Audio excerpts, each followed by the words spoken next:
So tell us what you do for a living.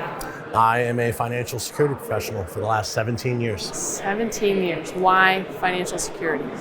Well, to be brutally honest, when I graduated from college at NYU, I had no idea what I wanted to do for a living. And all I wanted to do was make my father proud. My father was on his deathbed. He had terminal cancer. And I just didn't want him to go without me showing him that I landed somewhere, whether I just had a badge that said MetLife on it, and he kissed it when he was on his deathbed. So that's an inspiration for me. In terms of why I chose it, well, Merrill didn't hire me, JP Morgan didn't hire me, MetLife gave me an offer as, an insurance salesman, we'll call it, for lack of a better term.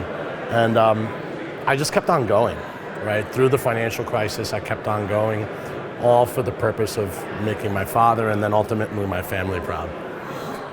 Over that 17-year period, I'm sure there's been ups and downs.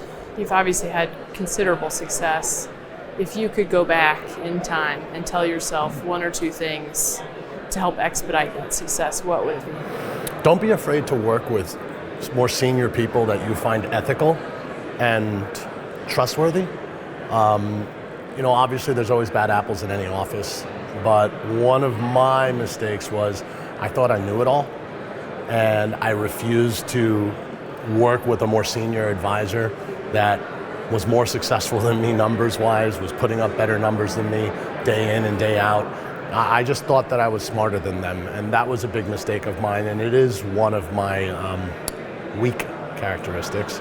So I would have changed that. I would have been more willing to partner up with more senior advisors so that I can learn faster. Is that one of the reasons why somebody should join a Fonseca? Absolutely.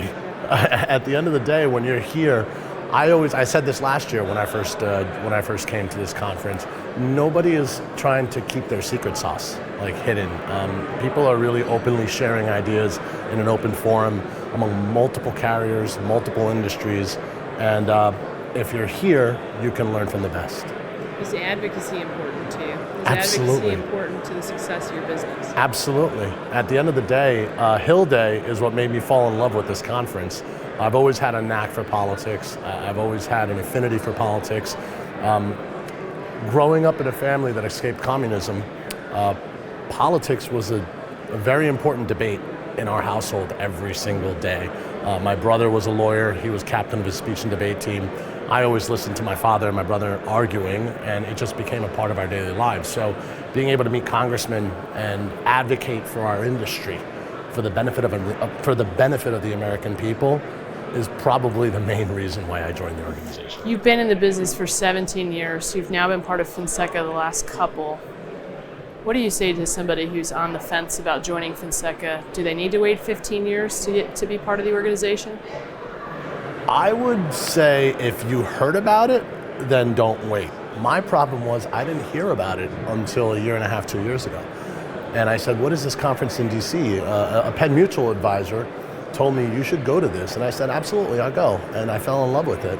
So I think it's more along the lines of marketing and getting the word out there, trying to connect with as many agencies and broker dealers and organizations as possible and show them our purple, right, at the end of the day. And then absolutely, it will definitely be an easy step forward.